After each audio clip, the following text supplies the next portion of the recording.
Welcome back to the Shadiversity BRITAIN Adventure Tour Castle Vlog thing. That's an appropriate title. So, Chepstow. We are on our way to Chepstow Castle. It was intended to be the first castle I was going to see, but we fortuitously ran across Newport Castle, completely by accident. And that was my first castle. And I was thrilled to see that. I want to do a deep dive on Newport Castle because there's some really fascinating stuff about that. But okay, so Chepstow, the official planned kind of one, and I can already think of like 3 separate videos that I want to film about this castle because there is so many intriguing things to talk about.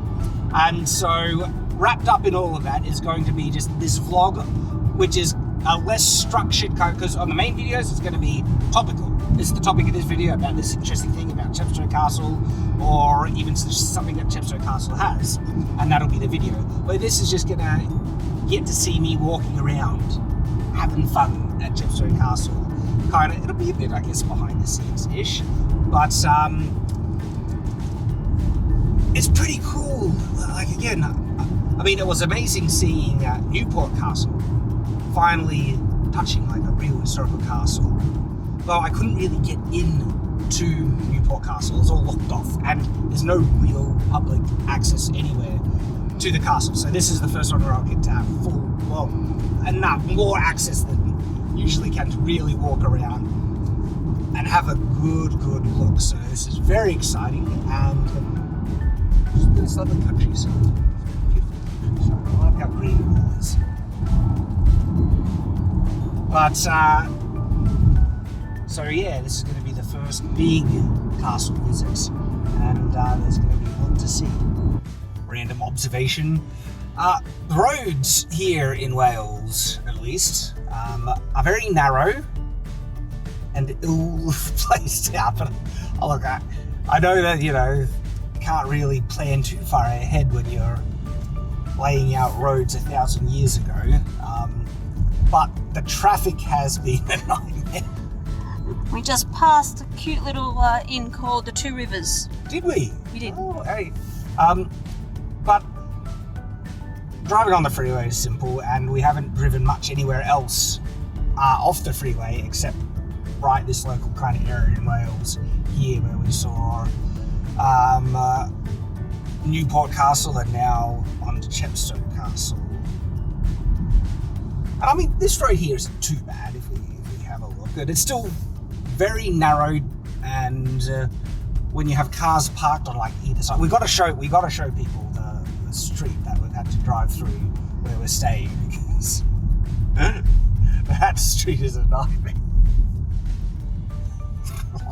It narrows into one lane. Sorry, these roads are awful. Oh my gosh. I'm just following the GPS. This does not seem like the most direct or convenient route.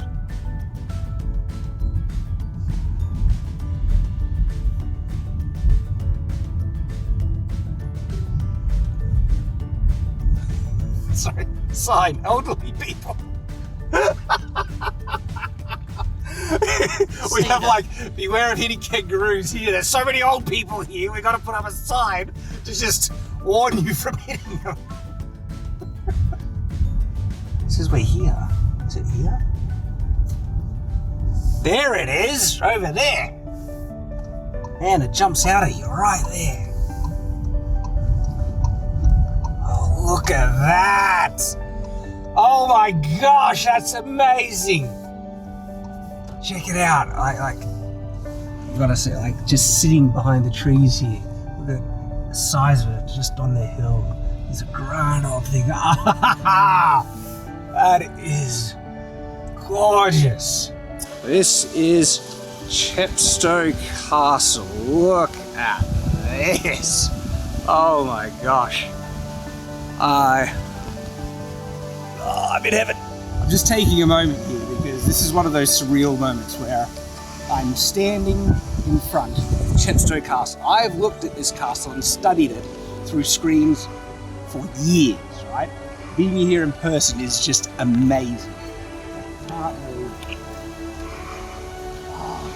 It's just, and something that isn't conveyed through screens, right? is how grand and imposing it is in person.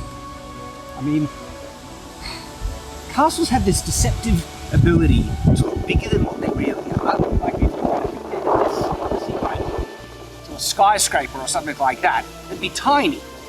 But because there's no other buildings to dwarf it, right? You're standing here looking at it, and it just looks epic and imposing as well, which is what they would have been like historically. And now being in person as well, you get that impact right here. And that's not conveyed when you look at it through a screen. You just get this feeling of awe. It's amazing. This castle is this part of the castle is about 700 years old. The Great Tower is close to 1,000 years old, coming up to that.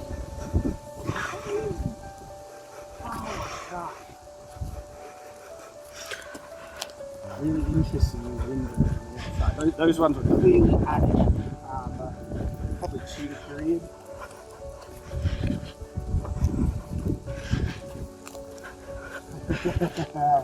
So there is a little thing right here. I'm going to do a dedicated video on this right here. You see that? That is called a slot matriculation.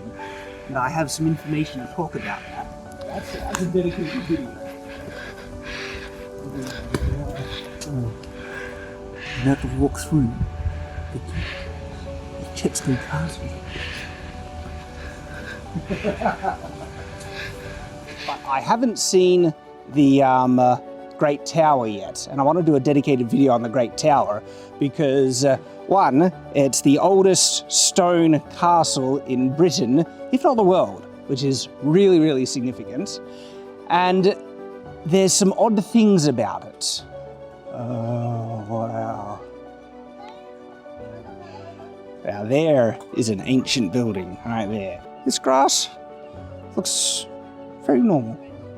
Looks like Australian grass. We have the same type of grass in Australia. Well, I've seen this. It's very similar. I look at it and I was like, I could be walking on Australian soil right now.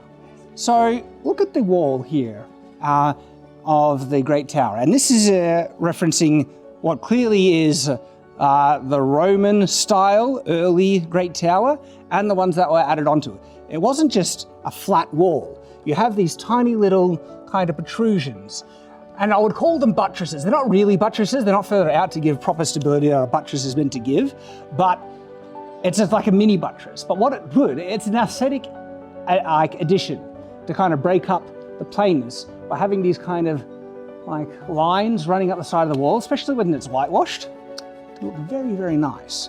So even though it's rectangular and you could consider it a more plain design, doesn't mean it didn't have embellishments on the outside. It absolutely did. I wonder how old this section of it is. I don't think this was, because it's got a slightly pointed arch, this indicates that this part was added on after the original tower was built in the Roman style. But it's a good fortified thing to add, because if there was enough of a room or walkway on the side of the tower here, throw in a wall, add a door, block people getting through.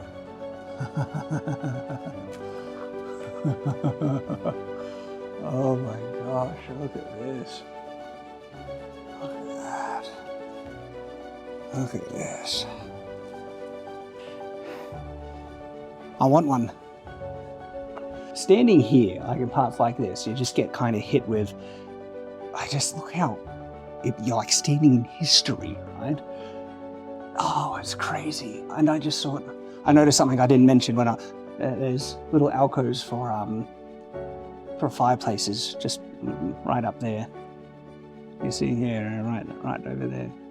And again, being here in person is just blowing me away. Like, especially, again, the scale of things hits you differently. Like how deep these alcoves are. Like in person, you really get that impression much deeper. I talk about this door in the dedicated video. It's probably one of the oldest doors in the world, if not oldest castle doors. But it's 800 years old.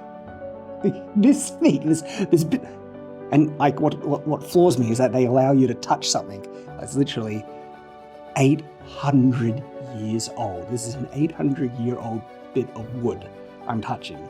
Now it's phenomenal because wood usually degrades and dies down over such a long period of time. So the fact that it's held together this strong over that period is phenomenal. And look, like 800-year-old bits of iron. This is pointed out in another great video where I forget his name, but he's given a tour of it and he points something out really cool. See here? And what I love, I usually only see this through screens. Now I can actually see it in person. He points something out and I can see there is a section here that's been worn down just from sheer contact. The iron has been worn down by people literally just doing that. Like, it rusts, rubs off on your hand, a little bit of rust removes a little bit of material, and over the course of several hundred years, it's literally worn down like that.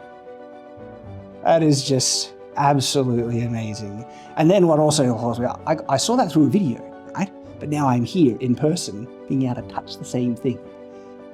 And it's like an 800-year-old thing. I'm just, oh my gosh, like, think about the people that have touched this store, touched this castle, been through this location, right? And the lives they have lived. That's one of the things that really floors me about it, seeing such a connection to history about that. This is a castle where William Marshall also lived at one point. William Marshall is known to be one of the greatest knights of the medieval period, right? And so here William Marshall touched this door. That's crazy, that is crazy. I am being sustained by my sheer love of castles, because I still have chronic fatigue, right? But genuinely, if I was not looking at a castle where I was getting distracted by how exhausted I was feeling, I would be dead right now. I'd be like, I can barely walk. There's too much castle to see. And so it's like, it's in the back of my mind. I can barely know. When I think about it, I notice it. But when I'm not thinking about it, I'm just looking at castles. It's like, it's not there. So have a look at the cliffside that Chepstow Castle is built on. That goes down a fair way. It's hard to convey the actual sheer drop just on camera, because when you're in person, you get perspective. And that is a very hefty drop from where the castle is all the way down to the bottom. I'm having the time of my life here, guys. Like, we recorded a section that's going to be in the dedicated video of me geeking out over this space right here. And just like, look at where I'm standing, right? Oh my gosh. You have to wait for the dedicated video to hear my thoughts but there's, like, I don't know. For people who just come through here, I don't know what they see, but for a crazy castle enthusiast like me, I'm seeing so many things, and it's in the dedicated video. And I don't know how long that video is going to be. I think this might be 2 hours of me just geeking out all these fascinating, fun things. Like for instance, like, look, plaster is still intact on the walls. This room was whitewashed, and you can see just how thick the plaster is right here, which gives you an indication of what it looked like originally. I have a special moment with these alcoves for the windows because they're so thick and deep, and they have ledges to sit on. And they're like, it's in the video, right? But it's more than just a room, and it's more than just a ruin. It gives you a window into the past like I've never experienced before. And to also just walk through a place where, 700 years ago, people were living, struggling, achieving triumphs. It's just a fascinating and amazing experience. And that is a day done. My first big castle that I saw that I got to walk through. And Chepstow was actually amazing. I had a time of my life. It was just phenomenal to see this thing in person. And we got some serious, I think, good videos out of it. There's probably 3 videos on the way. This vlog being one of them, I think. And just little things, that we're able to share. So behind the scene kind of observations in this vlog, but the dedicated videos have some more serious kind of things to talk about. But still, heck of a lot of fun. I'm exhausted, very exhausted now. And we're going to be heading back. So hope to see you on the next chapter of my journey as we travel across Britain, Britannia, seeing castles and stuff.